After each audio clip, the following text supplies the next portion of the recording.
Today we're going to talk about the best way to earn gems and gold very fast in Anime Vanguards Update 6.5, and this is also to prepare for Update 7, which will definitely include a new banner which you will probably need to spend gems on. So without further ado, let's get this video started, guys. By the way, guys, if you don't already know, we're going to be doing a giveaway at 60k subs, and by subscribing, you can get to be a part of not only the OG subscribers of AB Plays before I got to 100k, but also be part of this giveaway that we are doing on our Discord in the pinned comment down below. So subscribe to not only be part of the giveaway, but also our 100k OG roll. So yeah, let's get started. Alright, so in order to actually get a ton of gems, which I think I'll cover this first, you're going to need to do Odyssey, and you can actually mango, macro, magic, dark magic this, and the method is going to just basically be limitless mode, and then basically just click yes, you just place like one of your units down, and what you can do right here is to just play this game mode. Basically, you just play this game mode until you get, I believe, around 1,500 gems, which will take you around 3 to 5 minutes or something like that. And after that, what you're going to do is just reset. And then obviously, once you reset, you're going to be able to gain that 500 gems again, which is obviously just like really broken. I believe there's a way to macro this, and there's certain units that are like a lot better. I am not using those certain units right now. I believe to macro you can use units like Delta, because Delta apparently is really good because, you know, he can attack or she can attack anywhere.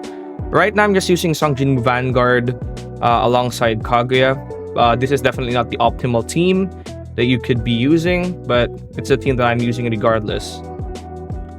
Alright, and click intensity 15. Obviously just click next, yes. Skip wave all the way to wave 15. Just skip that all the way to wave 15. So as you can see right there, I got 500 gems from here. And then basically what I'm just gonna go do is return to lobby and then just repeat that. This will roughly take around 3 to 5 minutes for 500. The best thing about it is it's infinitely repeatable. It's infinitely repeatable, and you can do this like a million times if you want to, if you can, in a single day. The things that I'm hearing from this is apparently you could get like 100,000 gems daily from limitless mode. So if you really like wanted to macro something, then this is one of those game modes that you can macro. So basically how it works is limitless mode will pick units that you have, and then the units that you have in limitless mode, you can basically pick them, right?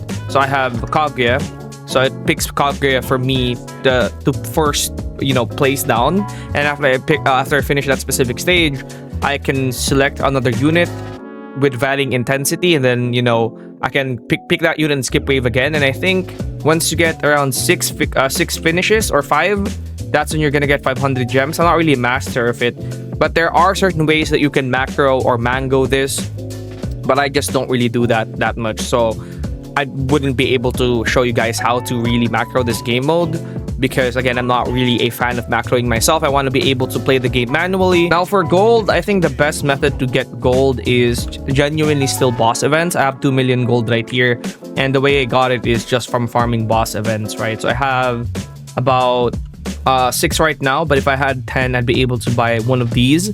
Each of these give you around 50,000. So if you could buy all 10, that would give you around 500,000 gold. Which 500,000 gold I think is so much that you don't really even get to spend it. And since the only use right now for gold is like, you know, buying stuff in the gold merchant, it's something that, you know, you barely use, right? You genuinely barely use gold. So yeah, just by, you know, farming boss events, which you will for trade rerolls, you instantly get a bunch of gold anyways. Obviously, another way to farm gold and gem like at the same time is through infinite game mode, because if you just farm infinite, place on a bunch of units, you could get a bunch of gold. As you can see right here, you could get up to 100,000 gold. I've only gotten up to around like 10k gold from this, 10k, maybe 30k gold from a very long wave in infinite. But yeah, it's a really great way to farm gems and gold at the same time. And obviously, if you're AFK but you can't macro, you could still do AFK chamber and get like a ton of gold from that, which is, I think that's how I got most of the gems that I have from just doing AFK chamber. AFK chamber is genuinely very overpowered if you can't macro, but you do need to buy premium and VIP to make it worth it, because if you don't have VIP and premium, things will take so much longer for you to get this much currency. I used a bunch of gems for update 6 and I already have 366,000 now again, and most of this is because of AFK and Infinite. I haven't really done the Odyssey method because again, it's something that, you know, you can macro and I don't really macro that much, but Odyssey is definitely the best for gems and boss event is definitely the best for gold. The other game modes in the game right now like Infinite and AFK Chamber are good if you want to farm them at the same time and if you just want to mindlessly farm them. But yeah, that's pretty much it for today's video. Don't forget to like and sub, and I'll see you in the next one. Peace.